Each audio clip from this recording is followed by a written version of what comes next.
Oka was once known for laughter, harvest songs, and evenings filled with storytelling under the moonlight. But many seasons had passed without good rain, and the land slowly lost its joy. The soil cracked like broken clay pots under the harsh sun. Rivers shrank into narrow, dirty streams, and farms that once fed many families could barely feed one.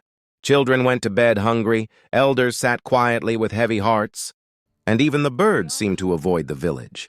People whispered among themselves that the gods were angry or that a hidden curse had entered the land. Among the people lived a young farmer named Zuberi. He was not rich, not a chief, and not loud, but he was observant and thoughtful.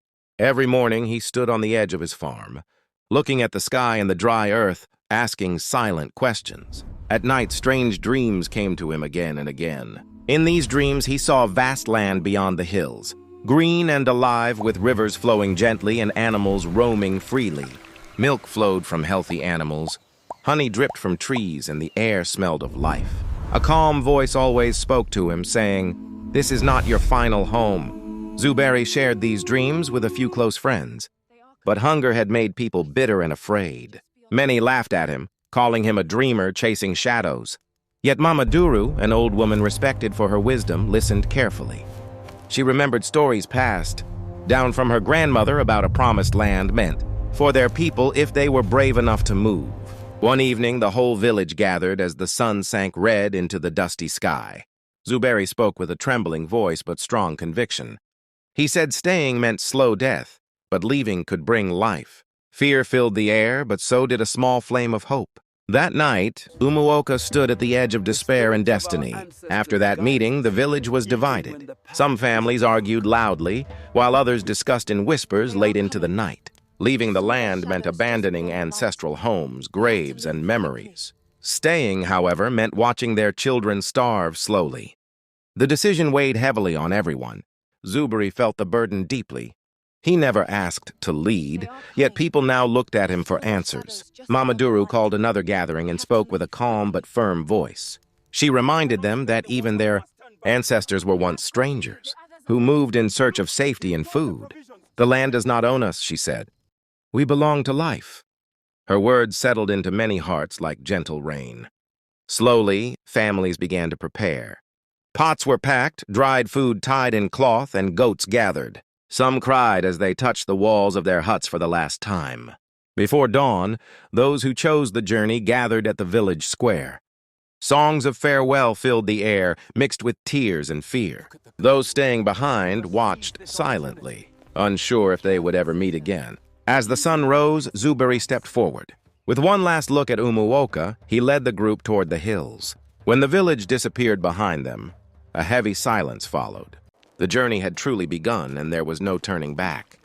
The forest they entered was thick and dark, with tall trees blocking the sun. Strange animal sounds echoed at night, and the cold air made children cling to their mothers. Food reduced quickly, and tired feet slowed the journey. Murmurs of doubt began to spread. Some accused Zuberi of lying. Others said Mama Duru's stories were old myths. One night, a violent storm attacked them. Rain soaked their clothes, wind scattered their fires, and fear ruled the camp. Zuberi sat alone, questioning himself. By morning, the storm passed, and they discovered fresh fruits hanging from unfamiliar trees. Strength returned, and hope slowly grew again. The forest tested them, but it also taught them resilience. After days of walking, they reached a wide river with rushing waters. There was no bridge. Panic spread quickly. Elders worried, mothers cried, and arguments broke out. Turning back seemed easier than crossing. Zuberi remembered his dream of singing rivers. He encouraged teamwork. Trees were cut and simple rafts were made. The crossing was dangerous. One raft nearly overturned, but people held each other tightly. When the last person reached the other side safely, cheers filled the air. They had crossed fear together. Soon after the river, their food finished completely. Hunger made people weak and short-tempered. Small quarrels turned into big fights. Many blamed Zuberi openly. That night, tears flowed freely. At dawn, they discovered a valley filled with edible roots and fresh water. Wild animals grazed peacefully nearby. Gratitude replaced anger. They learned that patience and faith could still open doors. Not everyone's heart was strong.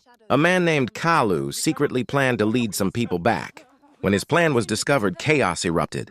Trust was broken and fear returned. Zuberi chose forgiveness instead of punishment. Kalu, filled with shame, asked to stay.